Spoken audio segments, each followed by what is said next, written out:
देखिए power sequence बोलें या पावर रेल बोलें, क्या बोलें, या पावर रेल।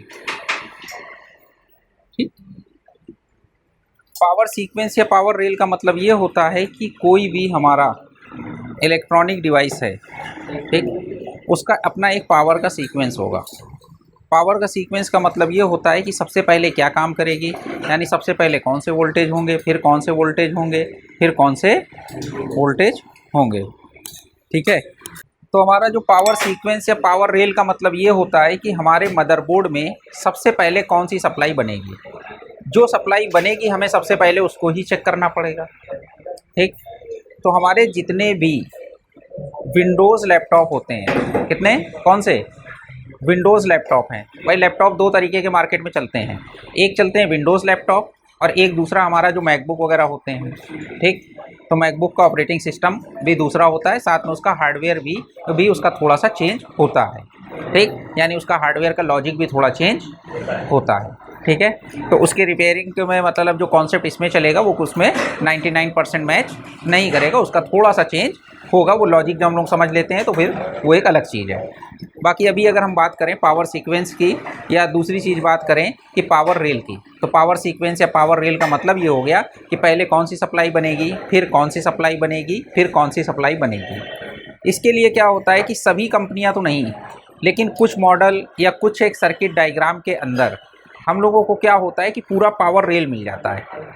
पावर रेल का मतलब ये होता है कि कंपनियां अपने सेमेटिक के साथ में ये बता देती हैं कि सबसे पहले आपको कौन सी सप्लाई बननी चाहिए मदरबोर्ड में, फिर कौन सी सप्लाई बननी चाहिए, फिर कौन सी सप्लाई बननी चाहिए। अब जैसे हम लोग एक जनरल बात करें कि जब हम लोग चार्जर या बैटरी लगाते हैं तो हमारी दोनों सप्लाइयों का जंक्शन कहाँ पर बनता है, CLR पे जाके बन जाता है। तो अब CLR पे जो सप्लाई बनती है वही पूरे मदरबोर्ड में सर्कुलेट होती है, तो इसका मतलब उस पॉइंट्स के ऊपर सप्लाई बननी चाहिए। तो सप्लाई का जो भी नाम होगा, तो अगर हम चेक करने की बात करें तो ये होगा कि साहब वहाँ पर चेक कर लीजिए। तो शुरुआत वहाँ से हो गई।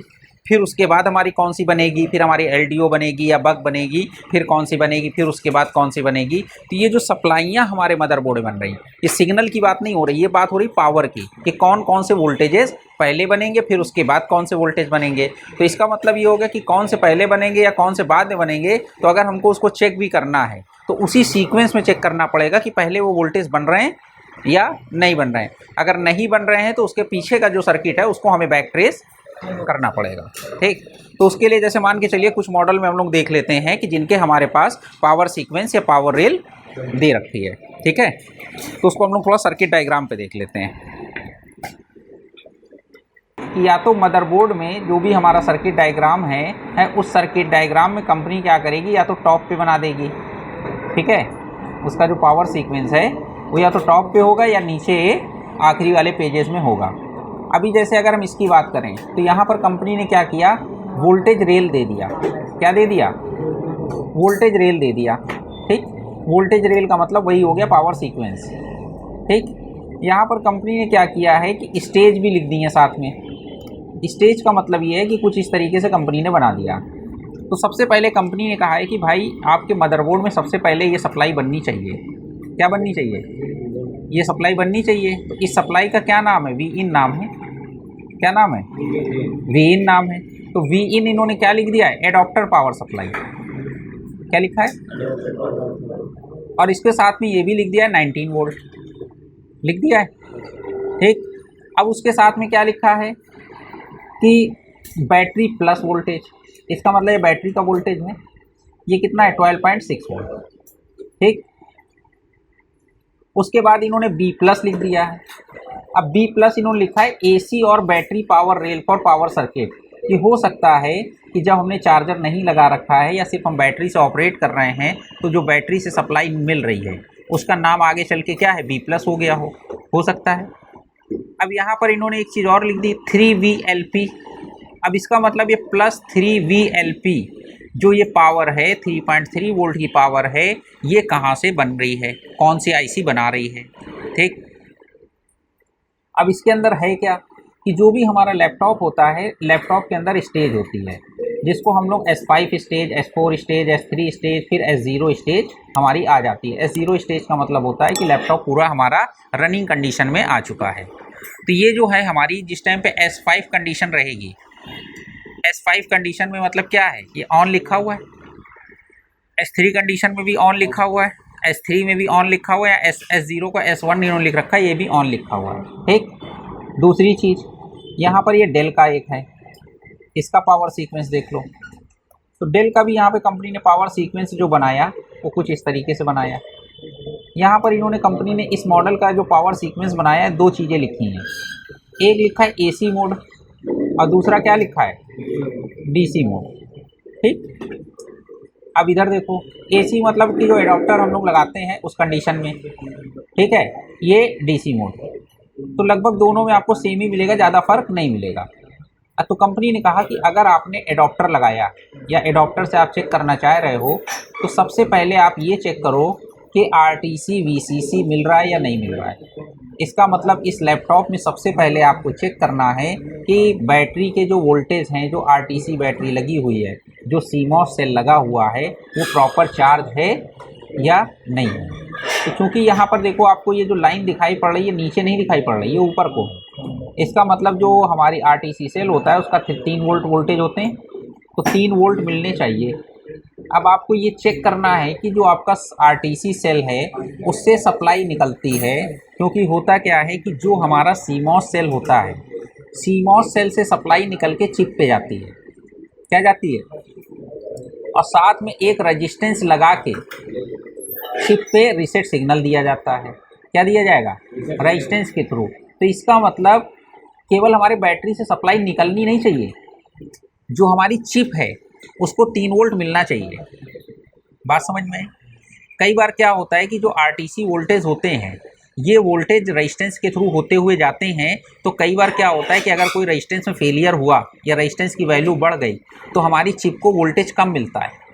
तो इसका मतलब हम केवल CMOS सेल को हमें नहीं देखना है, हमें देखना है कि चिप पे वोल्टेज पहुँचे कि नहीं पहुँचे। जो चिप पे वोल्टेज होंगे वही RTC वोल्टेज हैं। केवल ये नहीं कि बैटरी चार्ज है भैया, CMOS सेल चार्ज है तो ओके, हमारे चिप पे वोल्टेज पहुंचने चाहिए। और जो RTC रीसेट वाली जो चिप के पास में जो भी आपका लास्ट कंपोनेंट होगा, ठीक है ना, या कोई टेस्ट पॉइंट होगा, तो वहाँ पर आपको वोल्टेज चेक करना है कि वहाँ वोल्टेज पहुँचे कि नहीं पहुँचे। CMOS सेल केवल बैटरी नहीं चेक करना है, तो बैटरी तो चार्ज होगी ही होगी। ठीक, तो आपको चिप के पास देखना है इसका लास्ट पॉइंट क्या है। तो जो हमारे RTC से वोल्टेज निकलेंगे, जो चिप पे जाएंगे, तो उसको हमको दोनों ये वोल्टेज चेक करने होंगे। बात समझ में? तो जब हम RTC चेक कर लेंगे उसके बाद हम लोग क्या चेक करेंगे, DC बैट आउट। इसका मतलब ये है कि जब हमने चार्जर लगाया, क्या लगाया, तो चार्जर लगाने पर जो हमारे वोल्टेज बनेंगे ये DC बैट आउट। इसका मतलब ये हो गया ये CLR के पास के वोल्टेज की बात कर रहा है। क्यों? क्योंकि जो CLR के पास वोल्टेज बनते हैं उसका नाम हमारा प्लस Vin भी होता है, पावर SRC भी होता है किसी किसी मॉडल्स में, आपको किसी सर्किट डायग्राम में, किसी में DC बैट आउट भी होता है। तो इसका मतलब वहाँ पर भी वोल्टेज मिलने चाहिए कि नहीं मिलने चाहिए। तो अगर हमारा, क्योंकि जब वहाँ पर CLR पे वोल्टेज कब सही मिलेगा, जब पासिंग मॉसफेट वगैरह सब कुछ ओके होगा, जब पीछे का सर्किट ओपन होगा, ओके होगा, तभी तो ये हमको DC बैट आउट मिलेगा। तो अगर वो मिल गया तो इसका मतलब पीछे का ओके है, अगर नहीं मिला तो ओके नहीं है। तो कुल मिला के यहाँ पर ये जो चीज़ें आपको दिखाई जा रही हैं, कंपनी ने बताया है, इसको ये बताया है कि अगर आपके पास लैपटॉप कोई डेड कंडीशन में आया है या ऑन नहीं हो रहा है, तो सबसे पहले आप ये वोल्टेज चेक करो कि ये बन रहे हैं कि नहीं बन रहे हैं, यानी चिप को वोल्टेज मिल रहा है कि नहीं मिल रहा है। अब वो वोल्टेज कहाँ से मिल रहा है, RTC से मिल रहा है, तो इसलिए RTC VCC नाम है। फिर चिप को रीसेट सिग्नल मिल रहा है या नहीं मिल रहा है, तो वो किसके, वो भी कहाँ से मिलेगा, RTC सेल से मिलेगा और रेजिस्टेंस लगा के। फिर उसका DC बैट आउट मिल रहा है कि नहीं मिल रहा है, तो DC बैट आउट के लिए कौन सा पॉइंट होगा जहाँ से हमारा DC बैट आउट जनरेट हो रहा है। फिर उसके बाद हमारे मदरबोर्ड के अंदर एक वोल्टेज होगा 3.3 volt auxiliary S5, aux S5। इसका मतलब ये वोल्टेज हमारी कौन बनाएगा, 3.5 IC बनाएगी। और 3.5 IC कब बनाएगी, जब ओके होगी। तो इसका मतलब ये जो हमारा ऑक्सिलरी S5 है ये 3 वोल्ट LDO है। कौन सा है, तो 3 वोल्ट LDO आपको कहाँ चेक करोगे, ये आपको सर्किट डायग्राम में अगर इस सप्लाई को चेक करोगे पता चल जाएगा कि नहीं पता चल जाएगा। तो अगर आपको 3 वोल्ट LDO मिल गया तो इसका मतलब अब आपको आगे बढ़ना है। फिर आपको देखना है कि S5 इनेबल आ रहा है या नहीं आ रहा है। अब इसके बारे में इन्होंने यहाँ पर लिख दिया है कि S5 इनेबल कहाँ से आएगा, KBC GPIO 34 control power on by 3 volt 5 volt enable. इसको इन्होंने लिखा कि जो S5 इनेबल है वो हमारा GPIO जो KBC का मतलब जो हमारा कीबोर्ड कंट्रोलर यानी IO से ये निकलेगा control power on by 3 volt 5 volt enable. ये सिग्नल कौन सा हो जाएगा, S5 इनेबल 3-5 का इनेबल हो जाएगा। बात समझ में आई? ये कहाँ पर आ जाएगा, हमारी 3-5 IC पे आना चाहिए, और जब 3-5 IC पे आएगा तब S5 इनेबल जब आएगा तब हमारा क्या होगा, यहाँ पर 5 वोल्ट S5 बन निकलेगा यानी बक कॉइल काम करेंगी और 3 वोल्ट S5 निकलेगा। उसके बाद यहाँ पर इन्होंने कहा कि +5 VA PCH VCC रेफरेंस, ये वोल्टेज ये हमारे कहाँ पे चिप को जाएंगे, यहाँ पे नाम लिखा है PCH। तो आपको ये चेक कर लेना है कि ये वोल्टेज अगर आप इसको सर्च करना चाहो तो इसको आप कॉपी करके सर्च कर सकते हो। तो यहाँ पर हम लोगों ने इसको सर्च किया तो ये देखो यहाँ V5 रेफरेंस, तो इसका मतलब इस चिप के इस पिन को 5 वोल्ट सस्पेंडेड सप्लाई मिल रही है, मतलब 5 वोल्ट की सप्लाई मिल रही है। अब देखो यहाँ पर दो कंडीशन है, एक तो 5 वोल्ट S5 है, ये 3-5 IC से आ रहा है, और एक यहाँ पर 3 वोल्ट S5 है। क्या है, अब ये दो वोल्टेज आ रहे हैं, ये डायोड के थ्रू आ रहा है, ये यहाँ पे आ रहा है। तो अगर इस पॉइंट्स की बात करें तो यहाँ पे कितने वोल्ट मिलने चाहिए, 3 मिलने चाहिए कि 5 मिलने चाहिए। अगर तो रेजिस्टेंस लगाए तो क्या दिक्कत है, 10 ओम का रेजिस्टेंस तो लगा है। सीधी सी बात समझो, डायोड सप्लाई तभी पास करेगा जब इधर लो होगा। डायोड हमेशा हाई टू लो पास करता है, तो लेकिन यहाँ तो पहले से हाई है तो डायोड क्या सप्लाई को पास करेगा, तो इसका मतलब 3 वोल्ट पास नहीं होंगे, यहाँ पर क्या आएगा 5। तो अगर 3-5 IC ने 5 वोल्ट नहीं बनाए तो यहाँ लो हो जाएगा, तो इस पिन पे कितने आएंगे, तब 3 आएंगे। तो हमारी चिप को ये पता चल जाएगा कि 5 वोल्ट नहीं बने। आई बात समझ में? तब उसको क्या पता चलेगा कि भैया 3 बने हैं 5 नहीं बने।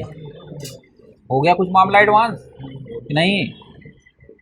तो ये 5 वोल्ट की रेफरेंस सप्लाई यहाँ पर आ गई, तो इसको ये पता चल गया कि यहाँ पर आपका जो है 5 वोल्ट यहाँ पर आए और यहाँ पर आ गए। अगर ये 5 वोल्ट यहाँ नहीं आते तब कौन आता, 3, क्योंकि 3 तो यहाँ होता, ये हाई होता तो ये लो हो जाता कि नहीं हो जाता। तो यहाँ पर इस कंडीशन में 5 वोल्ट मिलेगा। आई बात समझ में? तो हमको अपने मदरबोर्ड में ये भी चेक करना है कि इस कैपेसिटर के ऊपर या इस डायोड के इस सिरे के ऊपर आपको 3 मिलेगा और इस सिरे पे 5 मिलेगा। अगर किसी कारणवश 5 नहीं आया तो दोनों सिरों पे 3 मिलेगा। अब उसके बाद में क्या है कि कंपनी ने कहा कि भाई अब आपको क्या चेक करना है, PSM RSM RST। तो अभी तक हम लोगों ने एक चीज़ ये चेक करी थी कि अब ये RSM RST हमको चेक करना पड़ेगा। यहाँ पर देखो एक और पावर सीक्वेंस है, यहाँ पर थोड़ा कंपनी ने ब्लॉक डायग्राम टाइप का बना के दिखाया है, और इस ब्लॉक डायग्राम का मतलब ये है कि आपको क्या चेक करना है। यहाँ पर देखो एक चीज़ लिखी कंपनी ने, AC एडाप्टर इन, क्या लिखा? तो कंपनी ने बताया कि भैया यहाँ पे चार्जर आप लगाओगे, चार्जर लगा के यहाँ पर एक स्विच लगा दिया। स्विच मतलब क्या हो गया, मॉसफेट हो गया। दूसरी चीज़ इन्होंने क्या बताया कि ये जो मॉसफेट है इससे सप्लाई पास होके क्या बन गई, DC बैट आउट बन गई। और DC बैट आउट कहाँ आ गई, 3-5 IC पे आ गई। अब 3-5 IC पे जब इनेबल आएगा तो जब ये Vin आया तो यहाँ से क्या हो गया होगा, LDO निकल गया होगा, LDO 3 और LDO 5 निकल गया। अब LDO 3 और LDO 5 निकल गया, अब ये 3 वोल्ट और 5 वोल्ट की सप्लाई बनेगी कॉइल के थ्रू, लेकिन वो कब बनेगी, जब इनेबल आएगा। तो यहाँ पे ये इनेबल आ गया, इनेबल आने पे 3 वोल्ट 5 वोल्ट बन गए कि नहीं बन गए, बन गए। तो यहाँ पे कंपनी ने इसको इस तरीके से नंबरिंग भी कर दी है। क्या करी है, नंबरिंग भी करी है। ठीक, बात समझ में आई? तो अभी हम लोग RSM RST देख रहे थे, ठीक कि नहीं देख रहे हैं? तो RSM RST जब हम लोग ने पढ़ा था तो उस टाइम पे हमने आपको ये बताया था कि IO से एक सिग्नल होता है कि जब हम ऑन ऑफ प्रेस करते हैं तो RSM RST निकलता है, जो निकल के कहाँ पर जाता है, हमारी चिप को जाता है। तो यहाँ पर जो PCS लगी है उसको RSM RST सिग्नल मिल रहा है, वो कितने वोल्ट का होता है, 3 वोल्ट का। ठीक, बात समझ में आई? तो ये देखो, ये चिप पे सिग्नल आ रहा है कि नहीं आ रहा है? आ रहा है। ठीक, तो ये जो RSM RST सिग्नल है हमारा, RSM RST सिग्नल ये यहाँ से आ गया IO से हमारे, ठीक कि नहीं आ गया? ठीक है, अब क्या होगा, अगली बात समझो। RSM RST के बाद में PCH सस क्लॉक KBC दे रखा है। फिर एक सिग्नल का नाम क्या दे रखा है? AC प्रेजेंट दे रखा है। फिर क्या दे रखा है? KBC पावर बटन दे रखा है। क्या दे रखा है? ठीक, फिर कंपनी ने क्या दे रखा है? PM power button. अब यहाँ पर जब पावर बटन की बात हो रही है तो पावर बटन पे कंपनी ने देखो यहाँ पर पहले क्या बना रखा है? हाई। जैसे आपने बटन दबाया ये लो हो गया और फिर से हाई हो गया। तो ऑन ऑफ बटन के ऊपर जब भी हम चेक करते हैं हमको वोल्टेज मिलते हैं कि नहीं मिलते हैं? और जैसे हम ऑन ऑफ बटन दबाते हैं ज़ीरो हो जाता है, तो कंपनी ने इसलिए इसको लो बना दिया। और जैसे ही ऑन ऑफ बटन छोड़ेंगे फिर से हाई हो जाएगा। उसी तरीके से जो DNB SW ऑन होता है, क्या होता है? उसमें भी हमने आपको बताया था हाई रहेगा, लेकिन जैसे ही ऑन ऑफ बटन आप दबाओगे उस पिन के ऊपर क्या हो जाएगा? ज़ीरो हो जाएगा। और फिर जैसे ही बटन छोड़ोगे फिर से हाई हो जाएगा। तो यहाँ पर क्या लिखा है? KBC GPIO 22 PCH। उसके बाद इन्होंने लिखा है कि आफ्टर प्रेस पावर बटन, कि जब आप बटन दबा दोगे, तब हम लोग ने इससे पहले S4 सिग्नल के बारे में पढ़ा था कि चिप से सिग्नल निकलता है S4, जो कि हमारी या तो रैम को डायरेक्ट जाएगा या IO पे जाएगा और IO रैम को इनेबल कराएगी कि नहीं कराएगी। तो फिर S4 निकला, तो इन्होंने कहा भाई S4 चेक करो, S4 निकल रहा है कि नहीं निकल रहा है। तो अगर हमारी चिप की रिक्वायरमेंट पीछे से पूरी हो जाएंगी तो S4 निकलेगा। फिर क्या होगा? S3 निकलेगा। क्या निकलेगा? फिर PM के LAN इनेबल निकलेगा। फिर हमारी कौन सी सप्लाई बनेगी? 1.5 S3 बनेगी। फिर हमारी ये DDR-V रेफरेंस कौन सी सप्लाई बनेगी? 1.75, क्योंकि 1.5 सप्लाई है तो उसकी VTT सप्लाई क्या हो जाएगी? 0.75 हो जाएगी। फिर 5 वोल्ट S0 बनेगा। 5 वोल्ट S0 किससे बनेगा? पासिंग मॉसफेट से बनेगा, 5 वोल्ट वाले से, कि 5 वोल्ट आएंगे और तब निकलेंगे। वो किससे बनता था? रन ऑन या मेन ऑन से। तो आपको लैपटॉप जब रिपेयर करोगे तो ये चेक करना है कि 5 वोल्ट उस मॉसफेट पे आ रहे हैं, उससे निकल रहे हैं, नहीं निकल रहा है। 3 वोल्ट आ रहे हैं तो 3 वोल्ट निकल रहे हैं या नहीं निकल रहे हैं। 5 वोल्ट PCH VCC 5 रेफरेंस। फिर इन्होंने कहा 1.5 वोल्ट S0, तो 1.5 वोल्ट तो हमने यहाँ पे बनाया था, लेकिन ये हो सकता है कि किसी मॉसफेट पे आके रुक गए हों। रैम पे तो चले गए, बाकी अदर किसी मॉसफेट पे आके रुक गए कि नहीं रुक गए। अब वो जब मॉसफेट काम करेगा तब 1.5 आगे पास होगा। 1.8 पहले बन गए, लेकिन पास कब होंगे? जब ये काम करेगा। 0.75 ये भी आके कहीं पे रुके। फिर रन पावर ओके, फिर VCCP CPU, फिर 1.05 का VTT पावर गुड, और फिर 0.85 का S0। बात समझ में आई? फिर 0.85 वोल्ट का पावर गुड। फिर हम लोगों ने जब कोर सप्लाई पढ़ी थी तो कोर सप्लाई में हमने बताया था कि CPU से VID या SVID सिग्नल आएगा, तब आपकी VCC कोर बनेगी। फिर आपकी क्या बनेगी? GFX कोर बनेगी। फिर इसमें से क्या निकलेगा? IMVP पावर गुड निकलेगा। तो आपको फिर इसको चेक करना है। फिर आप क्या करेंगे? PCH क्लॉक आउट चेक करेंगे, फिर पावर ओके चेक करेंगे, फिर DRAM पावर ओके चेक करेंगे। तो मतलब कुल मिला के कंपनी ने ये शुरू से लेके आखिरी तक आपको ये बताया है कि आपको क्या क्या चीज़ें चेक करनी है। पहले क्या चेक करना है, फिर क्या चेक करना है, फिर क्या चेक करना है। इसको हम लोग पावर सीक्वेंस या पावर रेल बोलते हैं। हाँ, पूरी पावर का हमारा सीक्वेंस बना हुआ है। अब इस मॉडल का सर्किट डायग्राम आपको ये खोलना है और इसमें देखना है कि सबसे पहली चीज़ जो इन्होंने बताई है, इस मॉडल को अगर हमारे पास आता है तो किस रेजिस्टेंस या किस कैपेसिटर पे हमें चेक करना है। जब आपको सर्किट डायग्राम बता देगा तो आप उस कैपेसिटर पे चेक कर लेंगे। तो जो जो चीज़ें हमको यहाँ पर चेक करनी है ये आपको इस मॉडल के सर्किट डायग्राम में पहले देखिए, फिर उसके आगे बात करें।